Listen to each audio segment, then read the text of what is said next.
দুর্গাবাদ গেল মশলা থেকে যাচ্ছে এখন। যা ভাবতেও পারবেন না আগে কখনো হয়নি।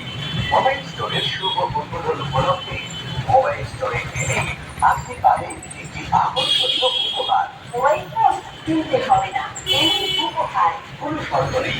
কোনো মোবাইল ফোনও কিনতে হবে না, কেবলমাত্র আপনি আমাদের অতিথি বলে আপনার জন্য থাকবে আকর্ষণীয় উপহার। তাই দ্য মোবাইল স্টোরের শুভ উদ্বোধন 25শে মে চলে আসুন আর পেয়ে যান দ্য মোবাইল স্টোরের পক্ষ থেকে একটি উপহার। তাই দ্য মোবাইল স্টোরের শুভ উদ্বোধনের দিনে সকলে মিলে চলে আসুন। থাকছে আরো আরো আকর্ষণীয় অফার। অফারগুলি প্রত্যেকটি 24শে জুন পর্যন্ত বৈধ থাকবে। Guaranteed challenging low price.